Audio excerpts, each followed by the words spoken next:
Hello, my name is Rick Mullin.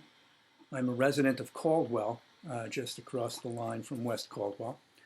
Um, and I'm really happy to have been invited to participate in this project. Thank you to Ethan Galvin, who is coordinating it, and Diane Lockward, who invited me to participate. Just a bit about me to start with. I write poetry. I'm also a painter and a journalist. I write for the weekly news magazine of the American Chemical Society. I'm not a chemist. I'm a business writer. I cover the pharmaceutical and chemical industries, English major. A lot of my poetry gets into the painting and the art and the travel that I've been fortunate enough to experience on the day job and some of the day job as well. But I don't think anything I'm going to read today will get into any of that. Maybe some tinges of art here and there, hopefully. I'm going to start with some very new poems, and as you can imagine, they have a lot to do with our current shared dilemma and experience. The first reference is Lyle Mays. You may know of him. He is an innovative keyboard player, best known as a member of the Pat Metheny group. He played with Joni Mitchell, many other people, had his own band. He died in February, I don't know how. He had many conditions, I believe it had nothing to do with the coronavirus. February. I read the news today, O Lyle Mays, who died of an unspecified disease, not 70.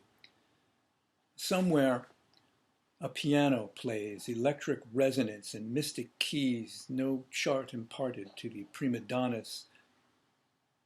It is early February, leap year too. No telling what an extra day may pack. No swelling, terrors, cough, or turning blue. At this point, there's no point in turning back. Third month of a new coronavirus, apparently designed to stay the course. It's only February, damn it. Long. The neighbor's kid has filed for divorce. So much to do. So many can go wrong. One judgment day, too many, is upon us.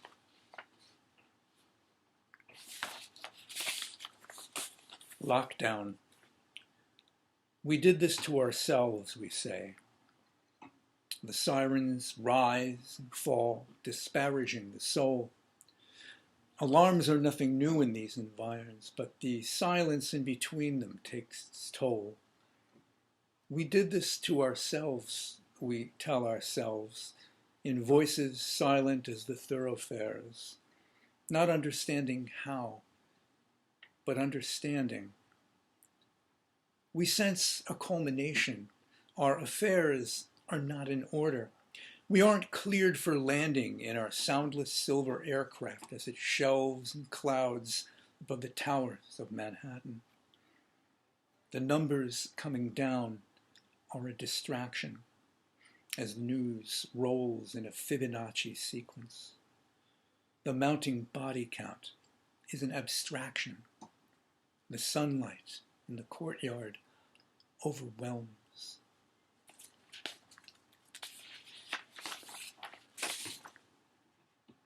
An aubade, you may know, is a morning poem, a traditional morning poem that usually speaks to the significant events of the prior evening.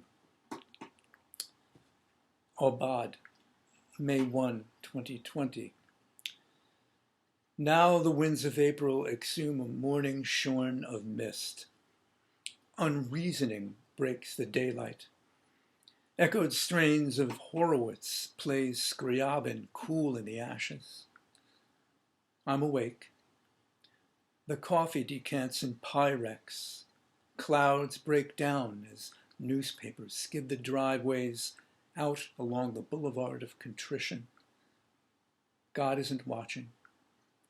You're asleep. The radio, jammed on 0, still complains how 1 is a lonely number. I'm okay. In deep with the mug's imbalance. Nothing is final.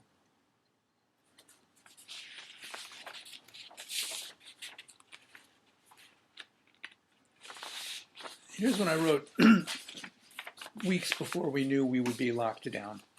But it seemed to be sort of a premonition of what happens or might happen to you. The basilisk. Whoever fights monsters should see to it that in the process he does not become a monster. Nietzsche. My ink-stained fingers comb the globe today, massaging polished hemispheres that spin their secondary colors into gray, a contrast to the molten stuff within, the fluid orange coals that roll and smoke.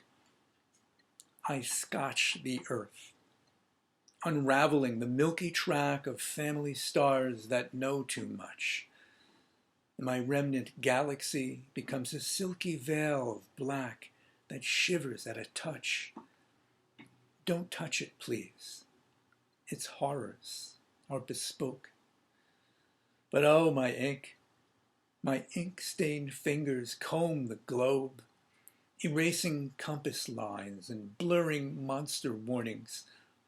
Never reaching home, I harbor in my parlor where the whirring continents and oceans go for broke.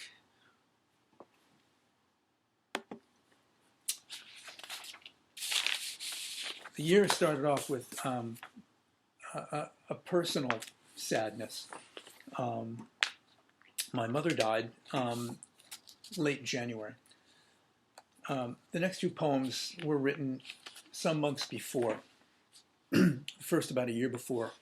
I was visiting her at her home, and one could sense what was happening, and that she had a sense of what was happening. Gravity. My mother, made inert by weight and knee, spends waking hours watching her TV. The laptop she obtained on QVC lies dark and out of reach, predictably. We call, but all her calls are transferred straight to voicemail. She doesn't read. She stays up late. The only stimulant she has to compensate for everything she's blocked is solid-state illumination, decorative notions, side effect disclaimers, jewelry promotions. Her dreams must bear a weight of lost emotions. She sleeps, and when she wakes, she thinks of oceans. She lies in bed and tries to name them all. But summer seas, perhaps. She can't recall. She thinks about the tides that rise and fall. She'd like a globe, she tells me. Something small.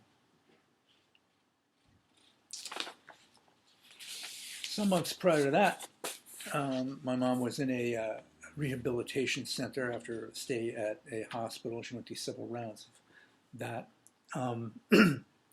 This is probably bad advice, but it's something that, I think many of us think about. The home. It wouldn't be so bad to die at home. Who knows? Perhaps you lose a year or two, but no one in your room would have Fox News on day and night. There wouldn't be a brazen social worker bellowing your name and plaguing you to join the gang for trivia. There wouldn't be a slack-jaw hallway gang befuddled by the mawkish yapping lady who at 10 and 3 convenes and quizzes living hell outside your door. You'd have a doctor count of 1. You'd be accustomed to your bed, enjoying palliative care instead of chemotherapy or radiation. No catheter. And no one rolled at midnight down the hallway to the other ward.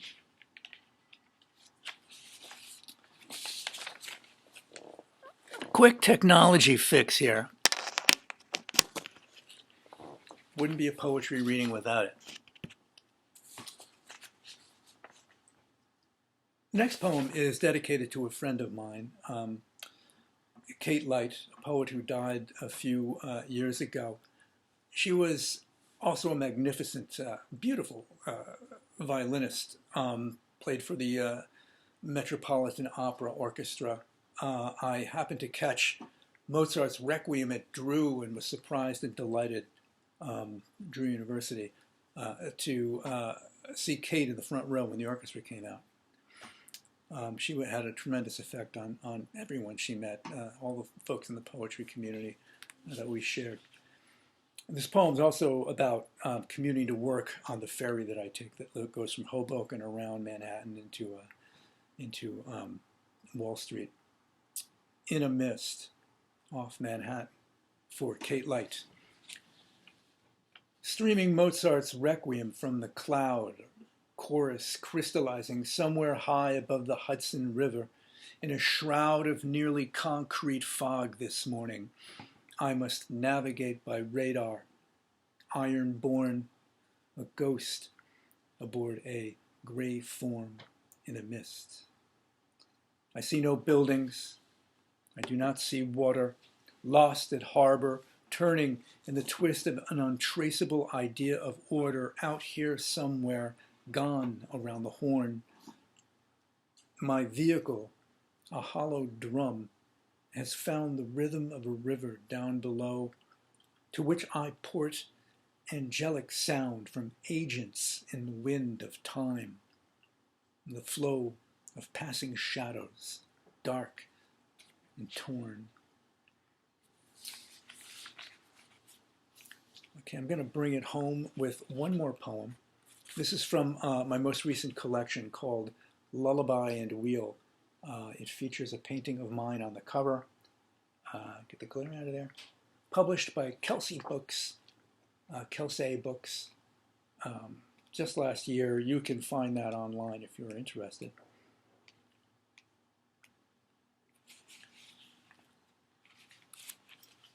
Margarita Night. The angels bring it all back down to business. Their burning eyes no comfort. The refraction of their sea salt wings beyond the isness of their blank and undeniable attraction. They are not inclined to sing Return to Sender on the morning after. They are late, and we are blind, redundant on the verge of crossing over to the latent state. They mock in their avoidance as we plunge on earth and veer into a 2-week bender. Listen closely.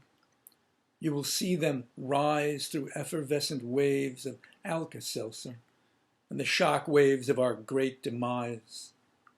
Beware, remember, and above all else, do not allow Christine to touch the blender.